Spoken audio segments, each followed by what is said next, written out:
My name's Tom Rees. I work as a games developer for Jagex. I work for a part of Jagex called Funnel, which does online browser-based games. So they're quite small.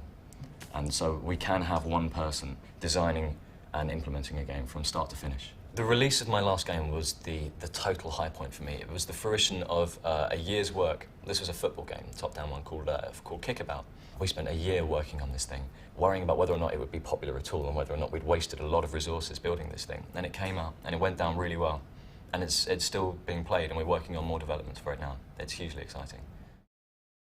Programming has always been my hobby, and it's something of an obsession as well. I think it came from when I think it was about 10 years old, and I was reading one of the Demon Head Master books. And inside it, it had just a little piece of basic code. I think I asked my dad what it was, and he showed me, tap that into a computer, and you can make it do stuff. And all I did was write games for a good couple of years, I think, after that. My dad did some programming in his work. He was an engineer, but he would often write the computer systems which controlled large engineering projects. He was always playing with computers and swearing at computers, and also it was him who sort of guided my first sort of fledgling steps in making games. And he looked at the first couple of games I'd written, and didn't say that they were as bad as they were, which was very generous of him.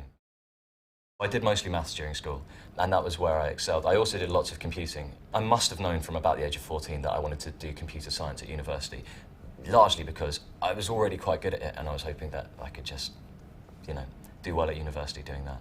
When I applied to Cambridge, I wasn't really sure if I had any hope at all. And when I got in, I was hugely thrilled, hugely excited. But by the time I got to Cambridge, I was pretty scared. Very quickly there was a huge amount of work. There was a huge mountain to climb in terms of getting to the end of this degree. I think I grew up a lot from it. I think it was the most beneficial thing I've ever done, and it took years and years of experience and compressed it down to a very concentrated burst of learning.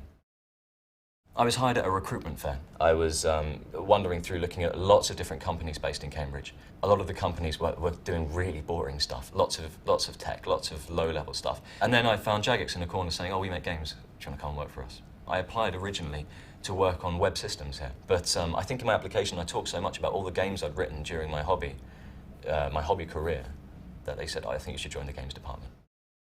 I was basically told when I arrived at Jagex, "Can you please write a puzzle game involving zombies?" And I was given the title Zombie Dawn, and that was it, really. And so I was left for 5 months to worry about whether or not what I was making would be any good. And it was a sort of strategy game where you control zombies to take over the world.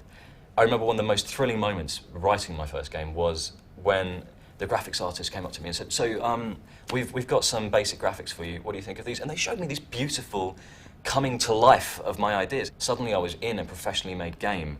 I wasn't a kid in his bedroom writing really poor quality games. I always want to learn to dance, actually. I really enjoy music. I love going to gigs, I love playing music. There's a thriving dance scene in Cambridge. There's a lot of, the one I do is a sort of 1940s jazz style dance, Lindy Hop. We're very lucky here in Cambridge. I think there's a lot of live bands who are quite willing to play for dance societies. So virtually every week you can go along and see some live music. They'll have a little dance class, and then there's a whole gig of very 40s style swing dancing with skirts flaring and people in braces and things. It looks great. It's not Charlie and the Chocolate Factory working for a games company. Making games is still work, but work can be fun, and it is hugely important to try and find something that you're just satisfied doing, because I never get out of bed dreading what's going to happen today. I'm always kind of slightly excited about what's going to go on. Often I dream about it as well. I try not to do that too much, otherwise, it can be dangerous.